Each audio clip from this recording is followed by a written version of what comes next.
90 दशक का एक बल्लेबाज जो बाएं हाथ से बल्लेबाजी करता था अपने शुरुआती 14 टेस्ट पारियों में 100 की औसत हासिल कर लेता है, लेकिन अगले 2 साल में ही उसका टेस्ट करियर खत्म हो जाता है। वो भी 54 की औसत के साथ रन बनाता था। वह स्टाइलिश भी था, अग्रेसिव भी था, लेकिन आज फाइनेंशियली, मेंटली और फिजिकली इतना कमजोर हो चुका है कि वह न तो अकेले चल सकता है, न ही वह लोगों को आसानी से पहचान पाता है। आज के जनरेशन के लिए तो नहीं, लेकिन 90 दशक के क्रिकेट फैंस को उस बल्लेबाज की ऐसी हालत असहज जरूर करती है।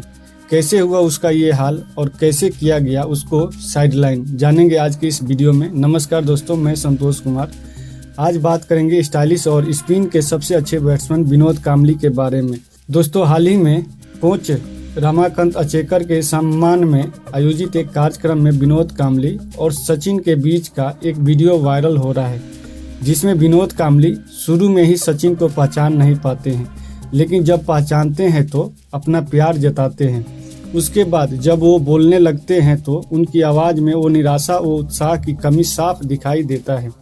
कुछ देर बाद रो रो कर एक गाना गाते हैं। ये देखकर बुरा तो लगता है, क्योंकि हम भी 90 दशक के क्रिकेट का उनका फैन रह चुका हूँ।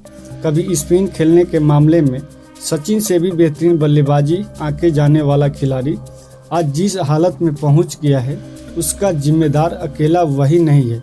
कुछ ऐसी परिस्थितियां भी रही जिन्होंने विनोद कांबली को राजा से रंक बनाने में कोई कसर नहीं छोड़ी। इस वीडियो में उनकी बायोग्राफी को लेकर बात नहीं की जाएगी, इस पर एक डेडिकेटेड वीडियो अलग से आ चुकी है। तो कहानी शुरू होती है 24 फरवरी 1988 से, जब एक स्कूल टूर्नामेंट में, जिसका नाम हैरिस शील्ड है, उसके सेमीफाइनल में शारदाश्रम विद्यालय मंदिर की तरफ से 2 बल्लेबाजों ने रिकॉर्ड तोड़ 664 रनों की साझेदारी बनाई। एक बल्लेबाज तो ऑलरेडी मुंबई क्रिकेट सर्किल के नाम से कमा चुका था, लेकिन दूसरे वाले की स्टाइलिश लेफ्ट है बैटिंग ने सभी का ध्यान अपनी ओर खींचा। वो बैट्समैन था विनोद कांबली, जिन्होंने साझेदारी में 349 रनों का योगदान दिया। अब यहाँ से सचिन के साथ साथ विनोद कांबली की भी बातें चलने लगी। लोगों में उत्सुकता बढ़ी तो पता चला कि ये 3 लोग, सचिन, विनोद कांबली और अनमोल, तो गुरु आचार्य करर के सबसे टैलेंटेड खिलाड़ी हैं, जो एक दूसरे को 5 सालों से जानते हैं। हालांकि सचिन को 89 में डेब्यू करने का मौका मिल गया था, लेकिन कांबली डोमेस्टिक में खेलने लगे और 91 में उनको वनडे में डेब्यू करने का मौका मिला और उसके 2 साल बाद ही उनको टेस्ट में भी खेलने का मौका हासिल हुआ। पहले ही साल में उन्होंने 8 टेस्ट इनिंग में 113 की औसत से और 2 बैक टू बैक दोहरे शतक के साथ 793 रन बना डाले। ये वही टाइम था जब सचिन विदेशों में अच्छा करके भारत वापस आए थे, यानी दोनों की जोड़ी यहाँ फिर से मिल गई। लेकिन उसके बाद हर साल विनोद कांबली की औसत गिरती रही और 1995 के बाद कोई भी टेस्ट नहीं खेल पाए। बात करें ओडीआई की, तो सिद्धू से पहले शेन वॉर्न को एक ओवर में 20 रन बनाने वाले बल्लेबाज कांबली ही थे। साल 1996 का वर्ल्ड कप देख लीजिए कि कैसे कांबली आराम से स्पिनर्स को खेल रहे थे।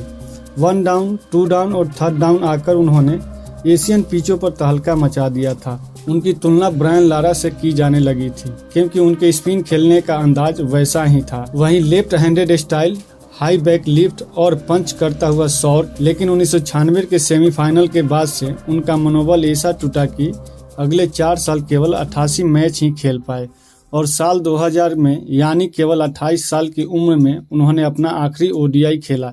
ये वीडियो 4 हिस्सों में होगी। पहले हिस्से में उनके अर्ली क्रिकेटिंग करियर में डाउनफॉल की बात होगी, जबकि वीडियो के दूसरे हिस्से में उनके कमबैक की कहानी होगी।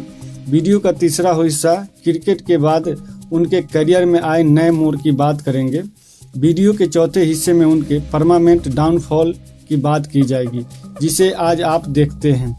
और आखिर में हम सभी के लिए, आपके लिए और उनके जीवन से कुछ सीखने की कोशिश करेंगे। 1996 वर्ल्ड कप में सेमीफाइनल में हार के बाद कांबली का रोते हुए मैदान से बाहर जाना हर किसी को याद है। उसके बाद उनके क्रिकेटिंग करियर पर जैसे ही कोई बुरा साया आ गया हो। टेस्ट मैच में वो धीरे धीरे फास्ट बॉलरों के खिलाफ एक्सपोज हो रहे थे। न्यूजीलैंड और वेस्टइंडीज के बॉलर ने जल्द ही इनकी कमजोरी पकड़ ली और वो थी शॉर्ट पिच बॉल पर कांबली का सफल करना, जिसकी वजह से वो ऑफ बैलेंस होकर आउट हो जाया करते थे। यही वजह है कि बाद के टेस्ट में पेसर्स उनको आउट करने में लगे थे। 1993 के बाद वो 13 पारियों में हर बार आउट होते हुए चले गए। इसके अलावा यही हाल उनका वनडे फॉर्मेट में हुआ था। 1997 से लेकर साल 2000 तक उनके लिए फास्ट बॉलर किसी श्राप से कम नहीं गुजरे। उनके फेल होने के दौरान ही द्रविड़ और दादा का टीम में आगमन हो चुका था और दोनों ने लॉर्ड्स की फास्ट पिच पर अपना खेल दिखाकर काम्बली के लिए राह और मुश्किल भी कर दी। इसके बाद भी उन्होंने कभी भी अपनी शॉर्ट पिच वाली खामी पर काम नहीं किया और उनका नतीजा क्या रहा आप जानते ही हैं। भारत ने अपना सबसे स्टाइलिश लेफ्ट हैंडेड बैट्समैन खो दिया। दोस्तों, कहते हैं कि अनुशासन टैलेंट को पीछे कर देता है। महानता तक पहुंचने के लिए केवल प्रतिभा ही नहीं, अनुशासन भी चाहिए। लेकिन यही वो चीज थी जो विनोद काम्बली के करियर में सबसे बड़ी कमी बन गई। काम्बली अपने स्वाभाविक खेल पर इतना निर्भर थे कि उन्होंने कभी भी अपनी फिटनेस या तकनीकी पर काम करने की जरूरत महसूस नहीं की। इसकी वजह से उनका करियर के एंड में चोटों का सामना करना पड़ा। भारतीय क्रिकेट के इस चमकते सितारे ने जल्दी क्रिकेट के मैदान से ज्यादा पार्टी के फ्लैश लाइट में दिलचस्पी लेना शुरू कर दिया। बॉलीवुड स्टार के साथ उनकी दोस्ती उनको भारी पड़ रही थी, जिसमें सचिन तेंदुलकर और राहुल द्रविड़ जैसे खिलाड़ी सुबह से लेकर शाम तक नेट्स पर पसीना बहा रहे होते थे। उस समय काम्बली देर रात तक पार्टियों में डूबे रहते थे। अगर मैं और मेहनत करता तो शायद मैं आज और ऊंचा उड़ पाता, ये काम्बली का खुद का बयान था। लेकिन ये एहसास तब आया जब बहुत देर हो चुकी थी। 1996 वर्ल्ड कप का सेमीफाइनल भारतीय क्रिकेट इतिहास का सबसे भावनात्मक पलों में से एक है, लेकिन उस पल का सबसे बड़ा प्रतीक है विनोद काम्बली के आंसू। श्रीलंका के खिलाफ ईडन गार्डन में भारत हार के कगार पर था। काम्बली नाबाद थे, लेकिन टीम के बाकी बल्लेबाज लड़खड़ा चुके थे। फैंस के गुस्से और मैदान पर बोतलें फेंकने की वजह से मैच को रोक दिया गया। भारत को हार मिली और काम्बली की आंखों से आंसू छलक पड़े। काम्बली का ये टूटना दर्शाता है कि मानसिक रूप से उस दबाव को संभालने के लिए तैयार नहीं थे। इस घटना ने न सिर्फ उनके करियर बल्कि उनके आत्मविश्वास पर भी गहरा असर डाला। 1996 के बाद काम्बली के करियर में गिरावट का ग्राफ शुरू हुआ। वो लगातार अच्छा प्रदर्शन करने में असफल रहे और चयनकर्ताओं का भरोसा खो बैठे। काम्बली ने चयनकर्ताओं पर पक्षपात का आरोप लगाया।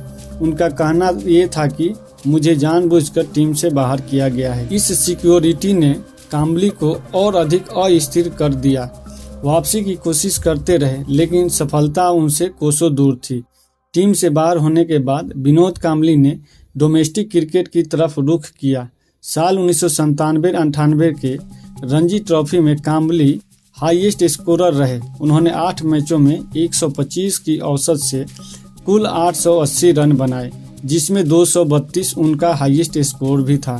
लेकिन फिर भी उनको टीम में शामिल नहीं किया गया, क्योंकि पिछले साल लॉर्ड्स में जबरदस्त खेलने वाले द्रविड़ ने भी इस सीजन में 8 मैचों में 73 की औसत से 731 रन बनाए थे और वो ज्यादा टेक्निकली लग रहे थे।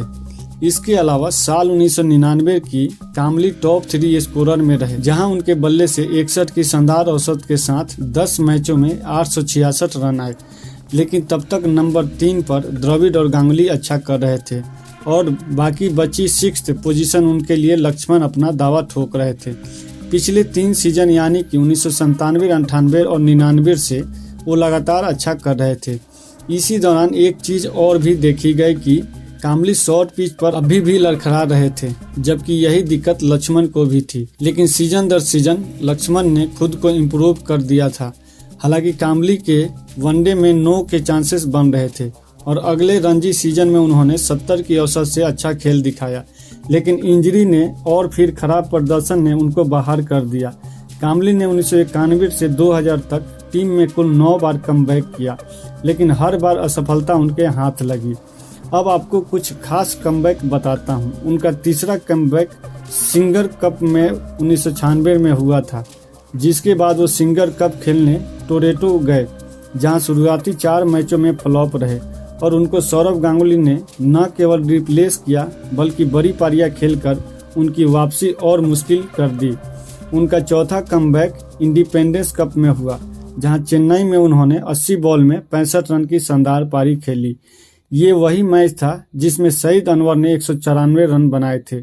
इसके बावजूद भी कामली टीम से बाहर कर दिए गए क्योंकि तब तक अजहर फिट हो चुके थे, लेकिन उसके बाद इंजरी और फिर कमबैक में खराब खेलने से उनको वर्ल्ड कप 1999 से बाहर कर दिया गया। यानी उनको चोट लग रही थी या तो वो रन नहीं बना रहे थे, और जब ये सब हो रहा था तो किसी इन्फॉर्म खिलाड़ी को जगह छोड़नी पड़ रही थी। इसके बाद उन्होंने भी अपना शिफ्ट डोमेस्टिक की तरफ लिया और साल 2004 में आखिरी बार मुंबई रणजी टीम की कप्तानी करते हुए उन्होंने पहली पारी में 68 और दूसरी पारी में 24 रन बनाए। जैसा कि आपने वीडियो के शुरू में देखा कि कैसे विनोद कांबली को अर्ली सक्सेस मिली, जिसने उनके हार्ड वर्क को पार्टी, शराब और बॉलीवुड ने रिप्लेस कर दिया।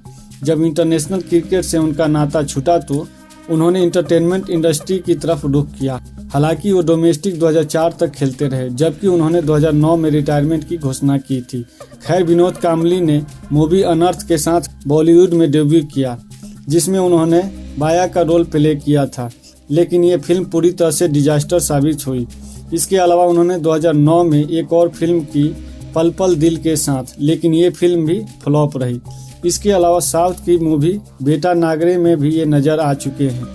उन्होंने टेलीविजन इंडस्ट्री में भी हाथ पांव मारे। मैं बनूंगी मिस इंडिया नाम के टीवी सीरियल में उन्होंने साल 2004 में काम किया था।